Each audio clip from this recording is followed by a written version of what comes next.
Welcome back to episode 2 of the Fighter Diaries. Today we have Fight Academy Ireland middleweight Paddy McCorry. Paddy, what's happening? What's happening, bro? How are you, bro? All good? P, thank you very much for giving me your time. So, what's going on in the life of Paddy McCorry at the minute? Just getting ready for fights, bro, the usual. I just got a fight confirmed there for the 16th of September on Dana White Contender Series. So that's basically what I've been building towards from the Ultimate Fighter. Like, we sat down and the goal was to be in a position to get a call for Contender Series this year. So won 2 fights since the Ultimate Fighter, and then we got the call a couple of weeks ago for Contender Series. So just getting ready for that now. Training going well? Yeah, everything's going perfect. Usually have a few niggles in camp, but there's nothing really too much now. So amazing.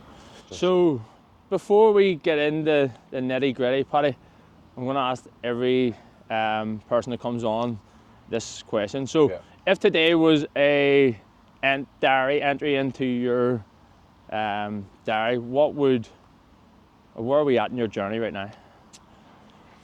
As in like a daily diary, or like on a broader? Just your life, your own diary. Like where would you say you're at right now in your journey? I already be journaling every day, and today would just be a rest day. So every week I would normally take a Saturday off because we have a hard week, 2-3 sessions a day, and then we spar on Sunday, which is the main session of the week.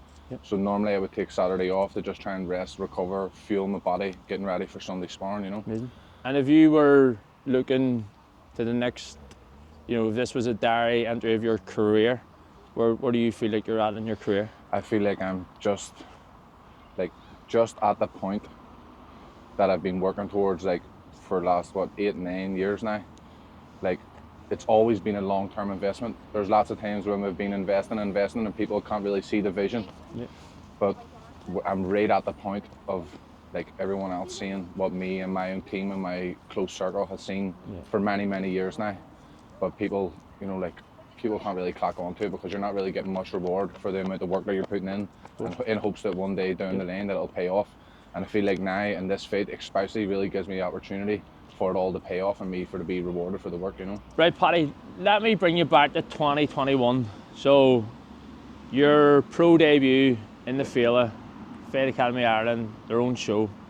Chat to me about that. That's when I knew I need to take it serious, and that's what I want to do for the rest of my life. Like, once I had that feeling of the Field, it was like nothing I've ever felt in my life, because I've probably never been more scared or never had more doubts in my mind than before that fight, because I hadn't fought in 2 years. I was around traveling, and then I came back, and then there was no fights for a while because of COVID, and then the Field was the first show back, like the first live sports thing back, like after COVID, and I got an opportunity to make my pro debut on it. It was supposed to be co-main, and there was like a couple of pullouts, ended up being the main event, so it was just a huge opportunity for me. And it was like on the Falls Road, the road I grew up on. Everyone goes to the Field, even if they're not a fan of fights. So I knew that everyone was going to be there, and I had a really tough fight. So just knowing like how much I doubted myself before that fight, and then how perfect it went and how good I felt, just pushing through it and getting that result, I was like, I knew that I was going to be chasing that feeling for the rest of my life, You love where you're from West Belfast. Chat to me about growing up in West Belfast for a young Paddy McCorry.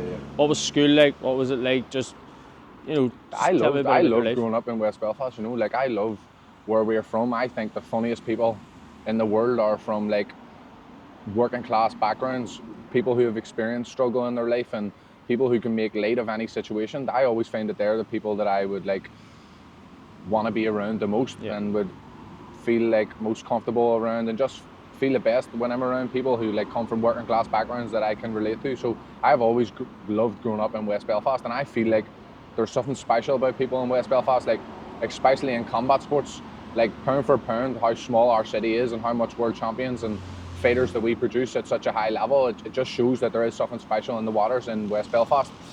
So I've always loved growing up here, and had a great childhood, had a great time in school, and just I always loved it, to be fair. How did you find MMA?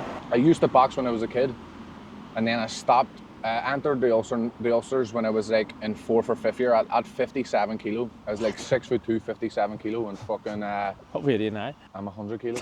But I remember at that time I was sitting at 60. Yeah.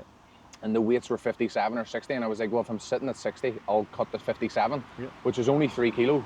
Now I would do that in an hour before a weigh-in, but because I was a kid and I wasn't fully developed and I was already skinny, I didn't have much fat on me as it was, that 3 kilo killed me doing that weight cut. I'd probably done it wrong as well. Like, I was eating Subways at that time because there was a bit of lettuce in them, thinking I was eating healthy eating, you know what I mean? But so once I'd done that weight cut and I felt how fucked I was before a fight, I was like, fuck this. I knew before the fight I was like, I'm gonna leave after. And then I left for a while, a year or two, wasn't really doing much. And Donald McNally, he's been with Conor Quinn's older sister for years, and Conor Quinn would have been a childhood friend of mine. So Donald was like training Conor for a bit and taking him to the track sessions and stuff, and they asked me to come along to one of the track sessions. So I went over to Mary Peters, and it was like Donald and Sean Crowe were like training a few fighters at the time, and I went to Mary Peters, and then Donald asked me to spar Joe McCogan. So that's like how I got in the circle of the like MMA guys and the guys from Fight Academy. So I sparred Joe McCogan boxing a couple of times, and Donald was like showing belief in me, being like, you have like bags of talent here, and you should be doing something with him. But I was telling him about how I just fell out of love with boxing because I've been boxing from when I was a kid, and it feels like boxing is very like repetitive. Like if you go to boxing on the first day, you'll be learning a 1-2 left hook. If you're 10 years in, you're learning a 1-2 left hook. That's why it's like the sweet science, because you're just repeating the finer things over and over and over again. So for me, it got like very repetitive, and I get bored very easily. As a kid, I was always like doing different sports, and you know, like fucking be obsessed with something for 3 months and then I move on, which suits me with MMA, because now if I'm obsessed with wrestling for 3 months and I fall in love with it, I can go and do jiu-jitsu, I can go and do Muay Thai, I can go and do boxing. So I'm probably still like that now, but I'll just change around the disciplines within MMA. So it probably benefits me being like that. Whereas as a kid, doing different sports, if you're not sticking it out for long enough, you're never going to get anywhere. So whenever I was like started training with Donner, and he was saying about training with the MMA guys or the boxers, I remember seeing a John Kavanagh interview, and he said in it, it was like during the rise of McGregor, and he was like, it takes 10 years to become an overnight success.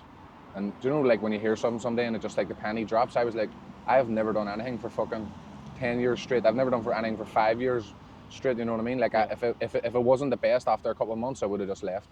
So I was like, fuck me, I've never really stuck in anything. So from the first day I joined MMA, I knew that I was in it for 10 years. Like I would have been getting smoked by these people half the size of me, younger than me. But I was like, they've been doing it 5 years, we'll see how I am when I've been doing this 5 years, or they've been doing it 3 years, wait till I've been doing it 3 years. Like I never really beat myself up at the start, even though you're constantly getting humbled every day. I was always knew that I was in it for the long run, and was always telling myself, like, we'll see how they are when I've been doing this 4, 5, 6 years, you know? So I knew I was in it for the long run from the very start of MMA, which makes me feel like it was meant to be, because with everything else, I never felt like it. Yeah, amazing. Like I remember getting into jiu-jitsu, and obviously joining Fight Academy and being up there and going to sessions, and just obviously leaving being like, how am I ever going to get better at this? It was actually Bounty. I spoke to him after one of the sessions, and he was like, lad, speak to me in a year's time. Like, come back to me in a year. I was like, how am I get better at this? And he said, speak to me in a year's time. And I remember a year going past, and I seen him, because I knew I'd been there around November time, and I seen him, and I was like, Bounty, you're right, because it got a wee bit better. Yeah, 100%. Just bit by bit, it's addictive, isn't it? It's like at the start, you're just trying to learn not to get smashed, and then you get a wee submission that you're good at, or a position that you're good at, or you're good at defending. You just cling on to them wee small wins at the start, which is what I done. But I remember when I was doing it a year or so, and I was thinking, I'm starting to learn this a bit. Obviously, you think you know more than what you do. Now that I'm years in the game, I realise I know fuck all. But at the start, once you learn a choke or two, you're like, I know a lot. And Stevie Kilfin wasn't training for years and came up to the gym out of shape and just tied me in knots, just submitted me 15 times, and there was a lump at the back of my throat. I was like, I'm not coming back here. I was going to cry, and he got up and was like, you just have to keep going, kid. And I was like, I'm going to cry here. But he was right. You just have to keep going, and just have to fucking dog it out. Chat to me about your amateur career. So 5 wins, 3 losses. What did you learn about yourself in the amateurs? The lifestyle I was living while I was an amateur was mental, bro. You know what I mean? Like, it was insane. Most of my amateur fights, my right hand was broke. Like in my first ever amateur fight, I broke my right hand, and I got a plate in my right hand, and it never recovered for years. I was going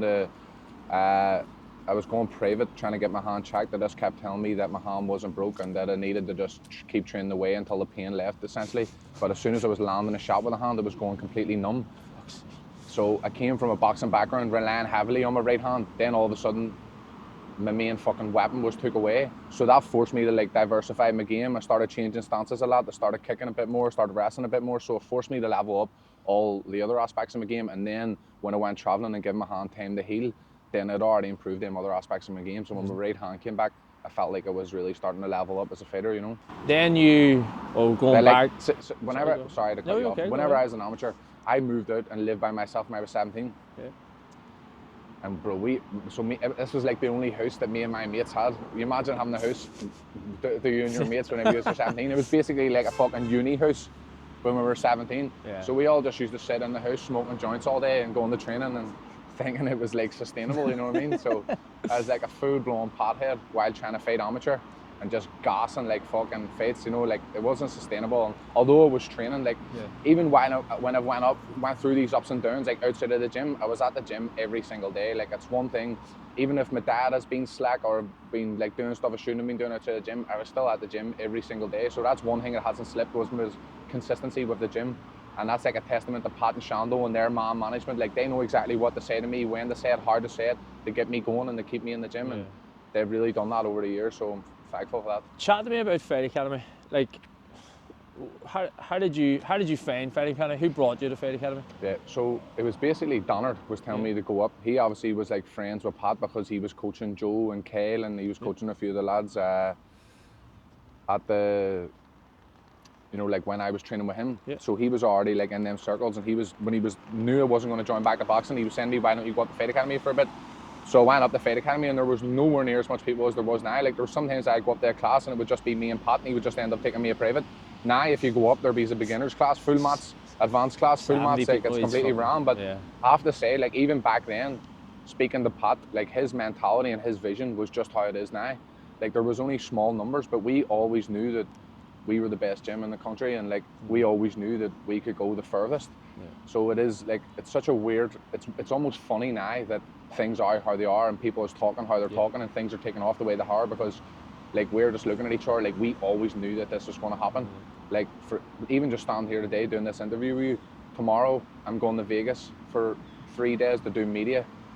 Like it's mad because I knew this was going to happen. Like even on my worst day, I would be driving down the road, sometimes skint, diesel light on, 0 miles, and I still never lost faith that this was going to happen. I used to laugh to myself and think, it's mad how unlikely this looks like it's going to pay off, but I know that it's going to pay off. You know what I mean? So I just feel like I've been gifted and guided by God, to be honest, because on them worst days when I did have no hope about anything else in my life, I was just so sure that this was going to take off. You know what I mean? So now that this is happening and this is my life now, it's just like, I just be laughing to myself, to be honest, because it's mad as fuck. Staying on Fight Academy, like what makes it so special? What do you think is like? It's from the top down, bro. It's Pat and Shando. Like they're both mad cunts and they're both so different, but they work together so well. Like it's an absolute perfect mix. Like some stuff I'll go to Shando for, some stuff I'll go to Pat for, but between the two of them, it's everything that I need. You know what I mean? Like I just have such a great relationship with both of them, and I feel like they've really molded me as a man. You know what I mean? Like. From when I was a kid, like even if I was getting up to no good outside the gym, like they were always showing belief in me, always like trying to guide me, always like speaking to that inner child in me, like letting me know that I can do anything that I wanted, letting me know what was needed to be done to do what I'm telling them as I want to do. So that guidance for me was absolutely priceless. Like I honestly couldn't imagine what I would be doing without them and like guiding me and like telling me which direction to go down in life. But it's just because of how much they want it, how much time they put into the gym, how serious they take it. Like if you're on their mats and they're having that attitude, like you have to bring yourself up to their level. Whereas if I was at the gym one day and I couldn't be annoyed going and I went up and I could see Pat couldn't really be fucked being there, next week I probably wouldn't go. Whereas if I go up and I couldn't be fucked, but then I feel Pat or Shando's energy, you're feeding off it and they bring you right back up to their level, and it makes you want to be there next week because you don't want to let them down. You want to show them that you want it just as much as they want it for you, and it just sets that bar so high. But it definitely comes from the top down. Like I'd say if Pat and Shando just started not giving a fuck, over the next few months you would see the gym just go down and go down and go down. But just how much they want it for everyone else, how much they want it themselves, is like it makes everyone have to be up at that level. No, it's unreal. Like obviously I'm there on a Monday evening and you can see like, you know, the amount of people that show up there mats every night, 6 o'clock, 7:30, like 60, 70 people every session, and that's just like and a bro, testament to them too. Yeah, It's 100%. insane. 60, 70 people. You think of how many fighters that they're managing on a daily basis, how many people come through the doors, yet every single day, Pat will send me a wee smoothie he's making and the recipe. He'll send me like something he's using to build better habits. He'll send me a book. Shando will send me a voice note on an opponent he's watched. He'll send me a voice note on something that he's assessed on my technique over the week that he wants me. And this is like after hours when the gym's closed. They both have families. They've both businesses to run.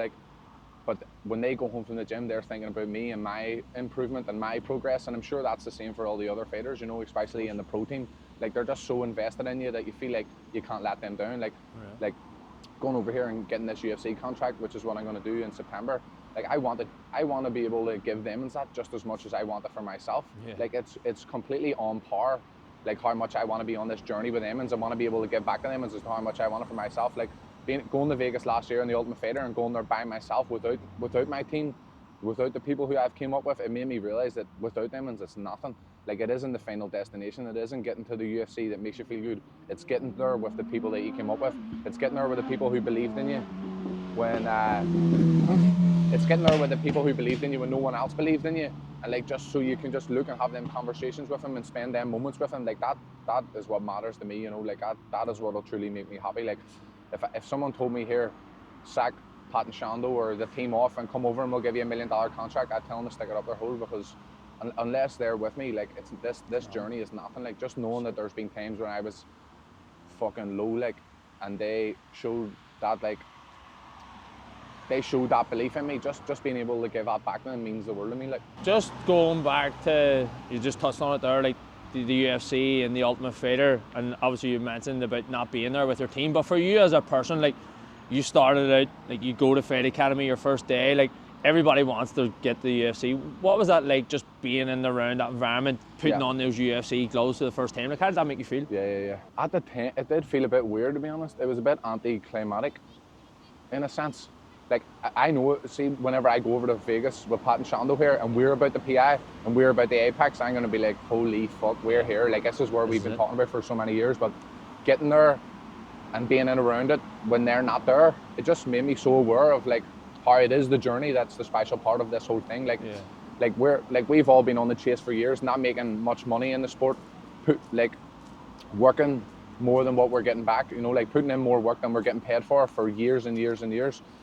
So, like, I feel like whenever we get to the destination where we're all in the UFC and we're all making big dough, I think we're going to look back and be like, miss the days where we were all skint and we were all fucking on the grind and we were all just chasing the goal and we didn't know if it was going to pay off or not. Yeah. Like, there is beauty in the struggle, for sure. And it really made me aware of that, like, being in Vegas, being around the likes of Dana White, but just still feeling a bit flat because I wasn't there with my team. So I'm grateful for that experience.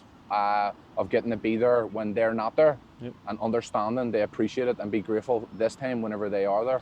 But almost like when I went there last year, I had kind of had this feeling that it wasn't my time yet. Like, it's a weird feeling. Even when I was leaving, I just knew it wasn't my time yet. I knew I needed a couple more fights, whereas I know now that this is my time. Like, I'm going to get what I deserve, what I've worked for. Everything feels just right, Like, even the guy that I'm fighting, I sent my manager him 2-3 months ago, 4 weeks before my last fight in Rome. I sent him and said I seen that he was confirmed for Contender Series. I would love to fight him. But then he got matched with another guy. So I was like, oh, never mind. I seen he got matched. 6-7 weeks later, a fight offer comes through and it's from the guy that I sent him, the actual guy that I was asking for. So right now I just feel like it's meant to be. Everything feels right and I just don't feel like there's anything taken away from me. Like.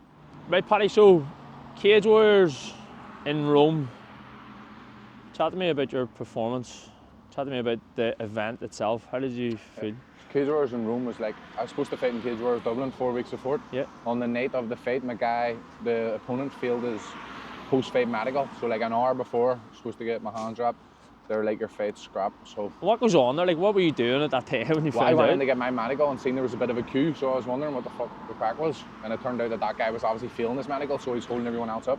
So I went back and was waiting to get my hand dropped, and then my manager just came in and told me that the fight was scrapped, but he promised me a fight in Rome, which was 4 weeks later. Yeah. So then for a couple of weeks, they're just sending us opponents. We're accepting them. They're saying no, or they're falling through for one reason or another.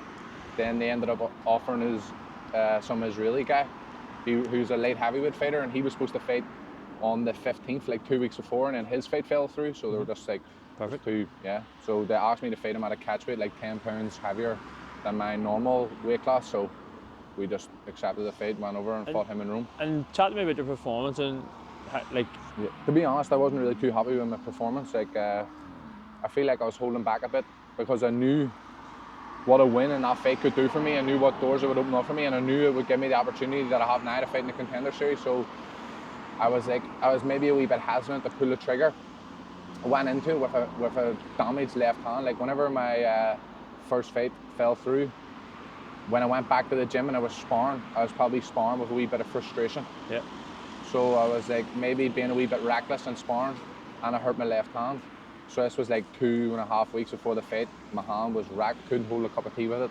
So I went into the fight with my left hand a bit sore, and the guy was pulling out a lot till his right side, so my left side where I would normally work the left hand. Yeah. So it was a wee bit of an awkward fight. Like he was a very novice-y and awkward opponent, and sometimes they're hard to look good against. Like I believe the higher level I'm in there with, the better that I'll be.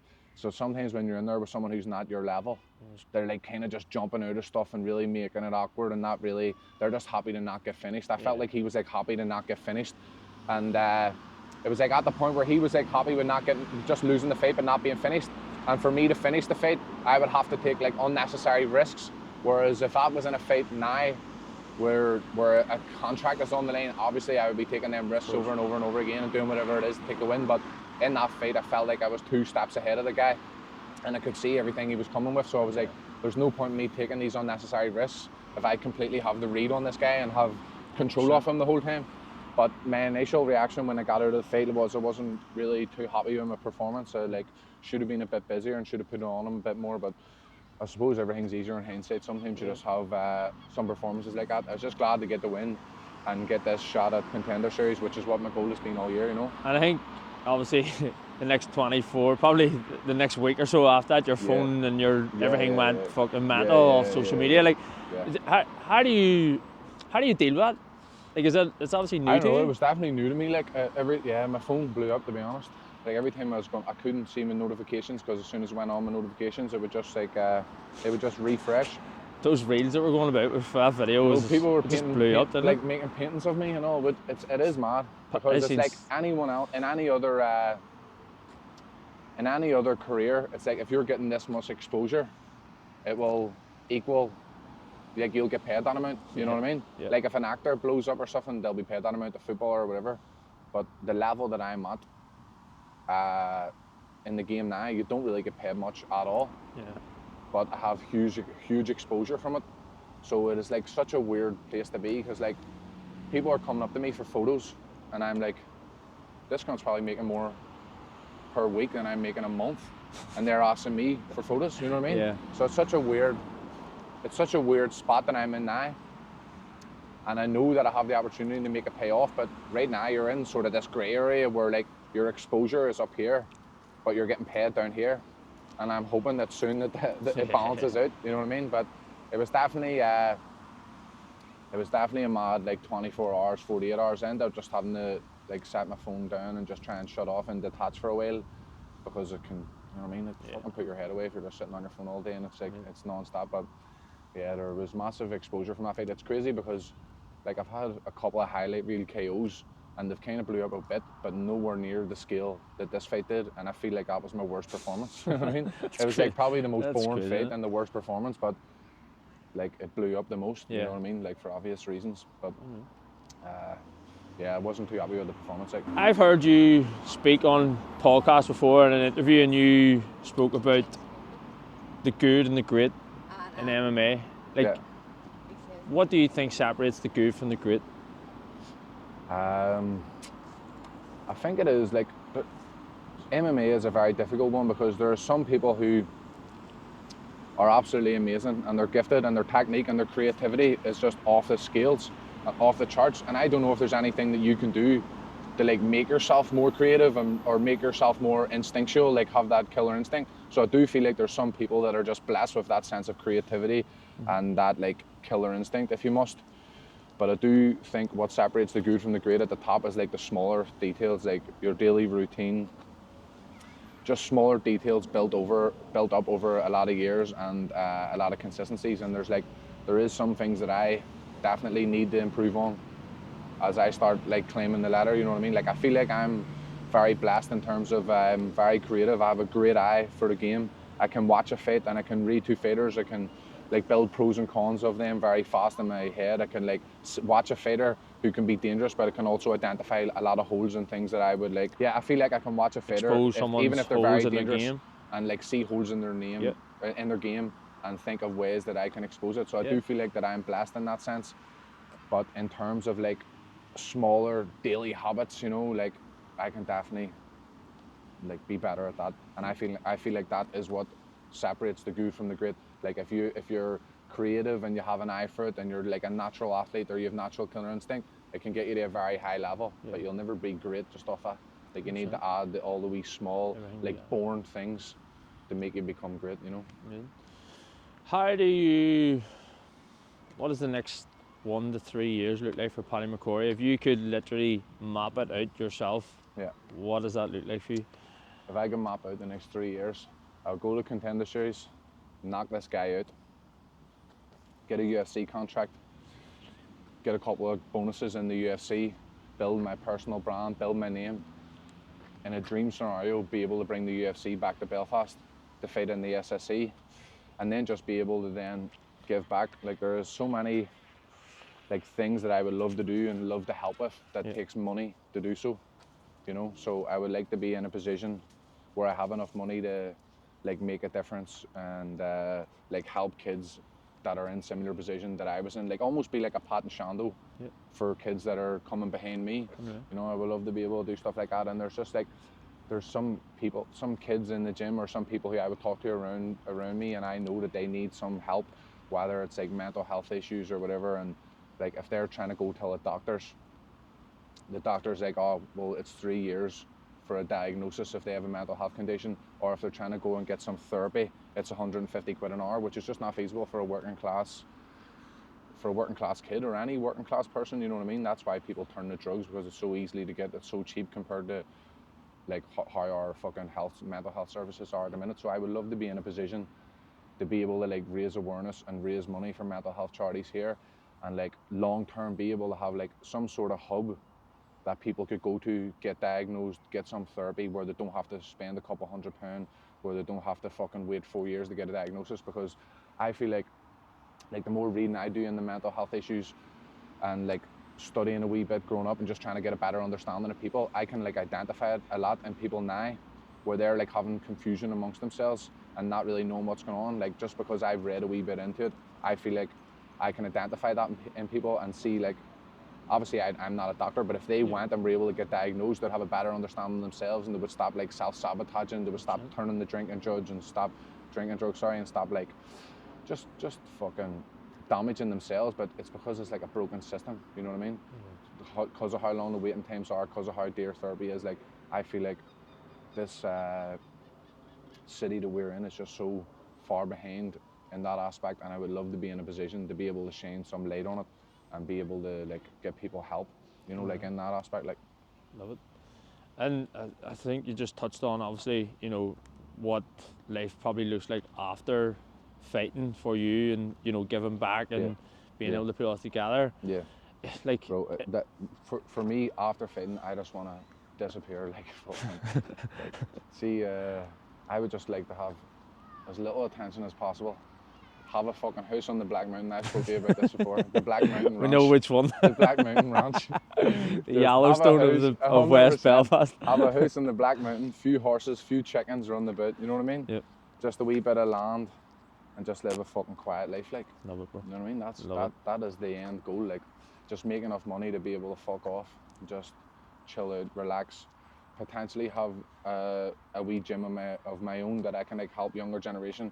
If I'm not helping within Fight Academy and doing that anyway, like I'm not really set in stone. I want to have my own gym, or I want to do that. Like if I'll just like go with the flow, and if Fight Academy could end up expanding in the future, which no doubt, and if there was a role for me within Fight Academy where I could help the next generation, then that would be a dream come true for me, you know.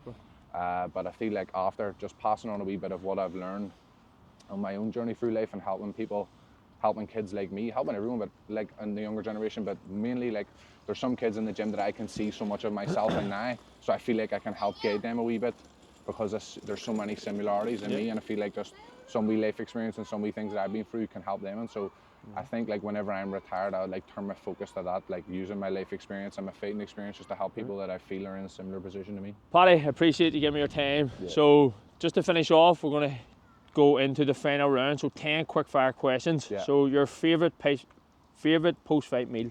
My favourite post-fight meal would probably be a Nico's carbonara. Love it. Your go-to walkout song? Gnarls Barkley Crazy. I think that's the only one I've used twice. At the time I was telling myself I was going to use that one forever, but sometimes it just gets to fight week and whatever car I'm grooving with or whatever song I'm grooving with in the car, I'll just pick that. Love it. Worst training partner? Oh fuck, there's a lot of mad ones like Big Mark is a mad cunt, but to be fair, Mark has made me get so much better.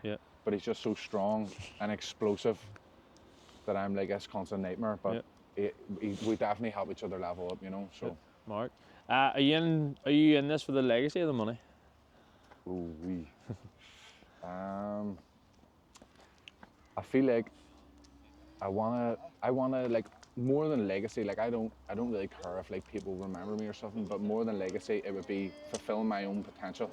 Like if I retired today, even if I had loads of money in the bank, I would still be heartbroken that I never got to fulfill my potential. Like all I want, I know how good I am and I know how good I can be, and I just want everyone else to see it under the lights. Like if I went and had a 5-round war in my next fight and I was how I am in the gym and how good I can be, I completely nailed it in that fight and I had to retire after, I would be happy. I just want to be able to, like, when it's all said and done, like look back at a couple of fights and be like, that's how I fight, that's how I want to fight, that's how I remember myself as a fighter. Where now sometimes I watch my fights and cringe because I'm like, oh, why are you doing that? Like there's obviously so many factors and so much going on in a fight that it's never going to be picture perfect, but I just know that there's so many like fucking ninja shit that I can do that I haven't done under the lights. So it's like on one half I want to fulfill my potential and be able to show what I can actually do. I wouldn't be happy if I wasn't able to do that. And then in the other half, if I left the game with no money after investing so much time and sacrificing so much, it would also hurt me, you know what I mean? So it's like 100%. Rather than legacy, like I don't really care about legacy or like whenever I'm gone, like people remember me and all shit like that. That doesn't appeal to me at all. But fulfilling my potential for my own personal reasons, just so I know that I've like showed what I can do. And also without money, you can't fucking help anyone. You can't have an effect on anyone. So I feel like for how much hours I've put in over the years and how much fucking occasions I've sacrificed, that I deserve to be paid for it. You know what I mean? 100%. So with either of them, like if I retired by a load of money but all my fights were shit, I'd be like, fuck's sake. And if I fulfilled my potential in a fight but I didn't make a penny, I'd still be like, fuck's sake. You know what I mean? So it is a bit of both. Like if you could pick one pro fighter to have a smoke with, who would it be?